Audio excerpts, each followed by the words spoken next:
Greetings, everyone. This is Stacey Gonsoulias, the host of Locked On Yankees, and this is a special video. It's not going to be a rant because the Yankees did well this week. No, this is a Throwback Thursday quick video. 5 years ago tonight, the Yankees played a crazy game against the Orioles. Maybe just saying that will help you remember which game I'm talking about. But if you don't remember, I'm going to tell you what happened. So here we go. Let's start it off. My favorite thing to do. Yankee Stadium, Friday night, April 28th, 2017. Start time, 7:08 p.m. The attendance, 36,912. Baltimore Orioles lineup. Joey Ricard, Adam Jones, Manny Machado, Mark Trumbo, Chris Davis, Wellington Castillo, Trey Mancini, Jonathan Schoop, J.J. Hardy. And your starter, Kevin Gausman. Ooh. For the Yankees, Brett Gardner, Chase Headley, Matt Holliday, Jacoby Ellsbury, Starlin Castro, Didi Gregorius, Aaron Judge, Greg Bird, Austin Romine. And your starting pitcher was CC Sabathia. CC had a rough start. He went 5 2/3 innings, gave up 7 runs on 9 hits, walked 2, struck out 6, gave up 2 home runs. 1 to Manny Machado. Nope, sorry, double was Manny Machado. Trey Mancini also hit a double. Wellington Castillo and Manny Machado hit home runs off CC Sabathia. It was a rough time for him. The Orioles were actually 4 for 9 with runners in scoring position.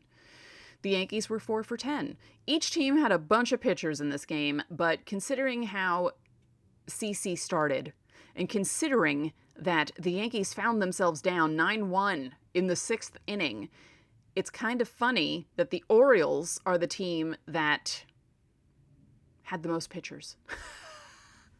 The Yankees had 5. The Orioles had 6. So let's get into it. Umpires, Brian Knight at home plate, Lance Barrett, first base. Oh, Stu Shoewater. I remember. Shoewater. That's how you say it. Second base, and Jim Reynolds at third. And it was a warm night, 79 degrees? No, 75 degrees, pardon me. The wind was 3 miles an hour out to right field. It was cloudy that night. So, the Orioles started things off, double off the bat of Machado, the one I just told you about. It was a 2-run double, put them up 2-0 in the top of the 3rd. Wellington Castillo hit his home run in the top of the 4th. It was the 2-run variety, so it was already 4-0 at that point. Manny Machado hit his home run in the top of the 5th, made it 5-0 Orioles. Aaron Judge hit a home run, thank goodness, made it 5-1. The top of the 6th was a rough one for CC Sabathia. He got the first 2 outs right away, getting Schoop to ground out and J.J. Hardy to fly out to deep center, but then he gave up back-to-back singles to Joey Ricard and Adam Jones, and Brian Mitchell came in, to replace CC Sabathia. He walks Machado, and then Mark Trumbo hits a grand slam to make it 9-1. So yeah, going into the bottom of the 6th, after Mark Trumbo hits a grand slam, the Yankees find themselves down 9-1. Matt Holliday hits a double. Jacoby Ellsbury, I can't even believe. Was that the last time he played? When was the last time he played? He hasn't played baseball in a really long time. He lined out to left. Starlin Castro hit a single. Didi Gregorius hit a ground out that allowed Holliday to score from 3rd. Castro made it to 2nd. Aaron Judge hit his 2nd home run of the game to pull the Yankees to within 9-4. In the top of the 7th, the Orioles scored again to make it 11-4, thanks to a Jonathan Schoop single that scored Wellington Castillo and Craig Gentry, who had pinch ran for Trey Mancini. Bottom of the 7th,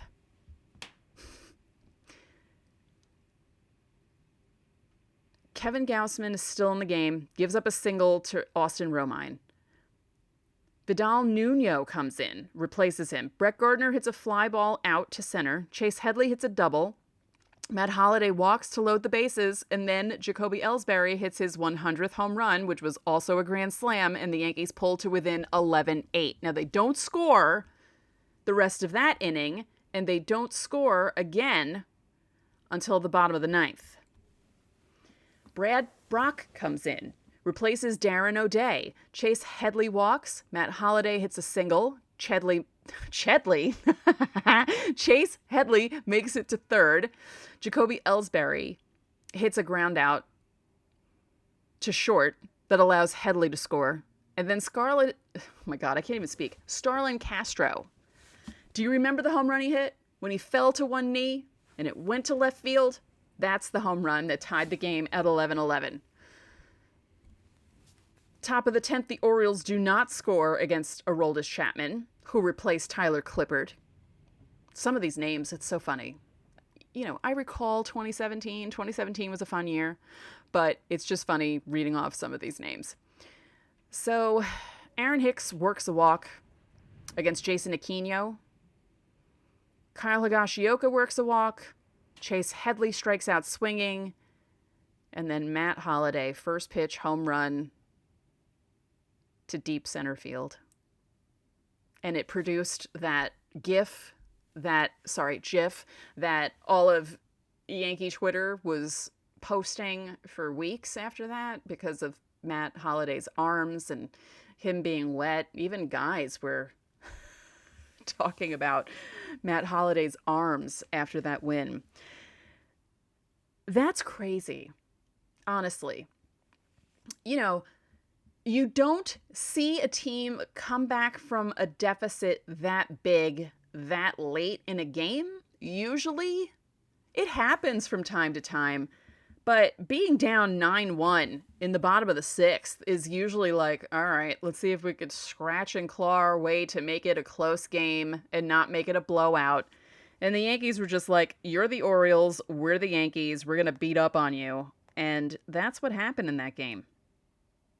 And that is one of the more memorable games of the last, I would say, decade of Yankees baseball. Since 2012, sure.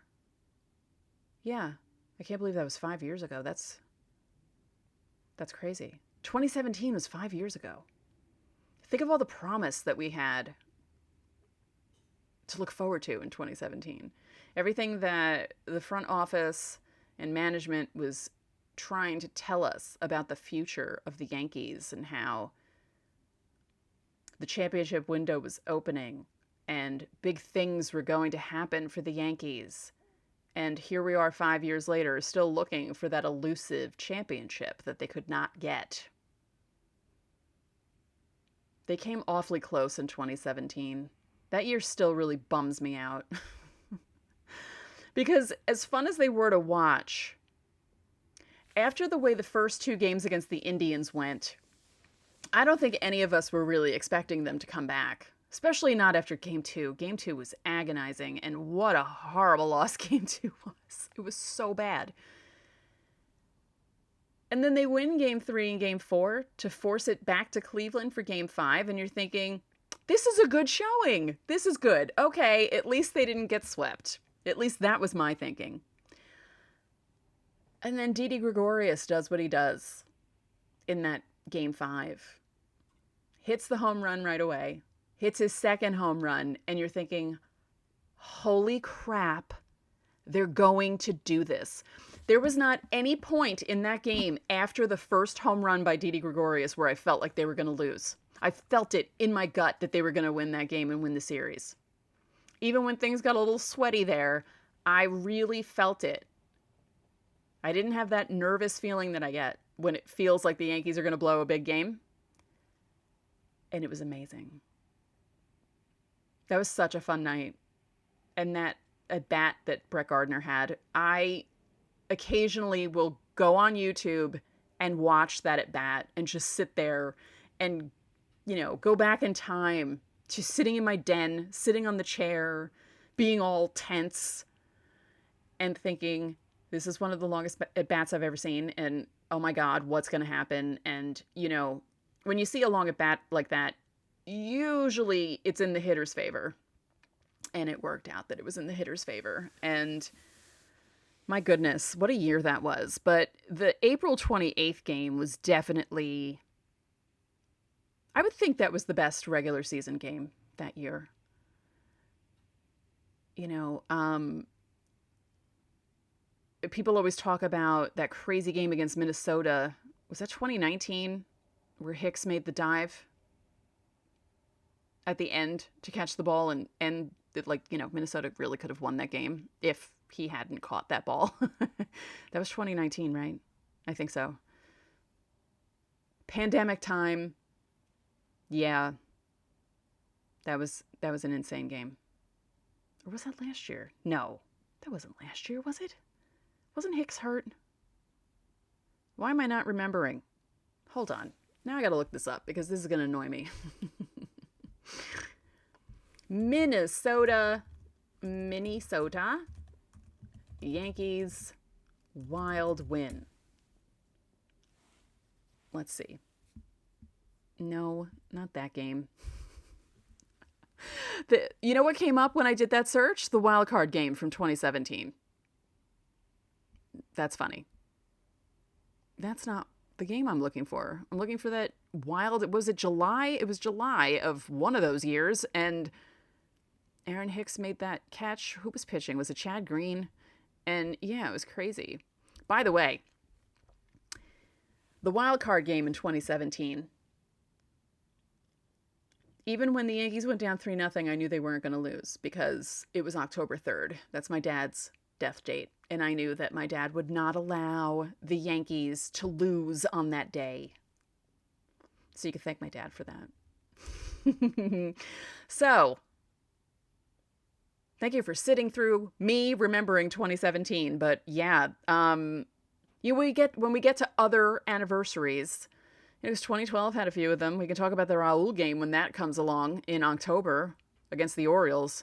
That was some crazy stuff. So that 10th anniversary is coming up soon. That could be a fun one to discuss.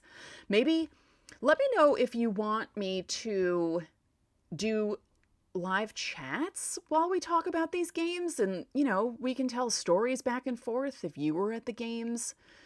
You know, I haven't really attended any good games in a long time. I went to the majority of the good games in the very late 90s, early 2000s, and even 2009 I went to a bunch of good games. But it's been a while since I've been to a good game in person. All right. The last game I went to before the pandemic, September 1st, 2019. It was Mike Messina Day, and the Yankees walked off against the A's. That was the Mike Ford, Brett Gardner, bottom of the ninth. And that was the game where I went and I was annoyed that J Happ was starting because I had seen him start on Old Timers Day and the Astros just beat him up really badly. And I did not want to sit through another J Happ start. And then he shut down the A's. And the bullpen is the one that was the culprit and gave up runs. Sean Manaea also did well, and his bullpen allowed the Yankees to beat the A's. So yeah, that was the last good game I went to, because I've only been to 2 games since then, and I talk about all the time the Aroldis Chapman grand slam to Jared Walsh of the Angels after the Yankees knocked out Shohei Ohtani in the first inning, and then a 2-0 loss to the Mariners that Luis... Who was pitching? Wait a minute. Heel was pitching. He did pretty well, actually. He struggled in the first inning, but didn't give up any runs. He just threw a lot of pitches. And then he ended up lasting 5, but the Yankees couldn't hit Kikuchi. So they lost 2-0. So I haven't seen the Yankees win in person since that September 1st, 2019 game. I'm going to have to change that this season. So if you're watching this on Thursday, Friday's full episode of Locked On Yankees will be a preview of the Royals series and anything else that comes along. If there's any Yankees news that we need to know about, or you need to know about, and I need to tell you about, you're going to hear all about it. So again, let me know below if you want me to do this sort of thing where we chat back and forth and talk about all these fun games, because there are a ton of games to talk about that the Yankees have played well, and, you know, good memories that we can discuss. So yeah, let me know down below, and maybe we'll do a live chat. So for now, I'm signing off. Happy Throwback Thursday, and go Yankees.